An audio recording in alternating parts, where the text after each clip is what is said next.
Kamusta mga kanokis 'no? So, ngayong araw is update ko lang yung dati kong pasisiw na anak ng 7 times winner ko na inilaban noon.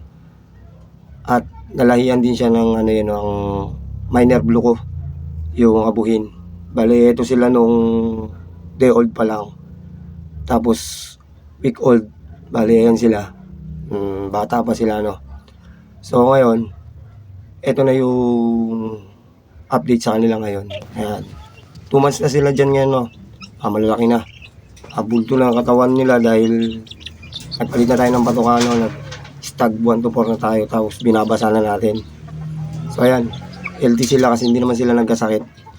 At hindi rin sila napabayaan sa patuka. Kaya sila naibaba ko na sa lupa, no? Bali yan.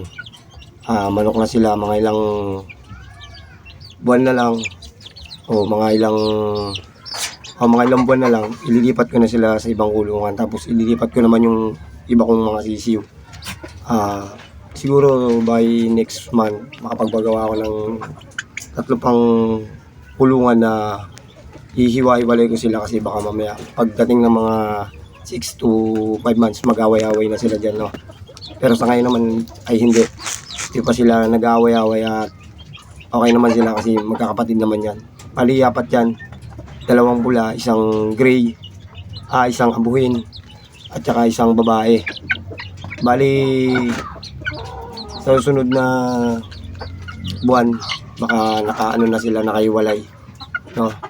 Dahil sigurado may ibababa ko na iba kong sisiyo kasi may mga marating na naman ako na bagong nag-itlog.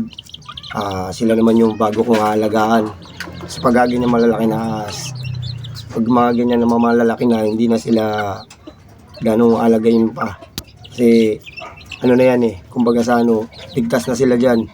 Pag medyo naging 5 months o 4 months, okay na yan. Kaya na silang pakain-pakainin ng 1 beses sa isang araw. Pero yung mga sisiw kasi, 2 beses pa yan sa isang araw.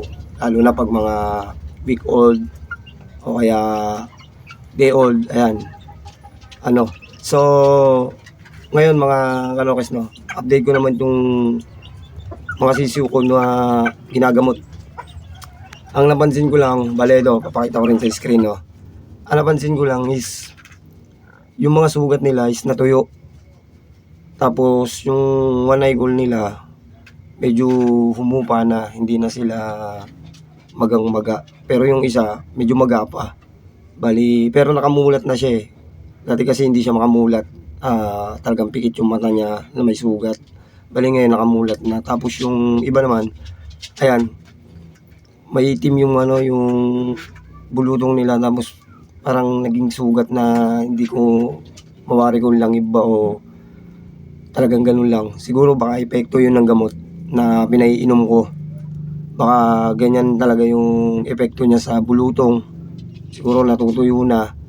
O sana matuyo na para naman hindi maiba yung nila, yung mga itsura nila. Kasi pag medyo bumaon talaga yung mga bulutong na yan, tapos natuklap, nagkakaroon ng may iba yung mga tuka nila, ay iba yung mga itsura. Pero tingin ko naman gumagaling na So yun lang mga kanokes, no. In-update ko lang. Titingnan ko pa rin tong mga may sakit ko kung gagaling na sila sa linggo, kung talaga mawawala na yung mawawala na yung mga bulutong nila. Pero yung one eye goal naman nila konti na lang. Yung iba naman halos nawala na yung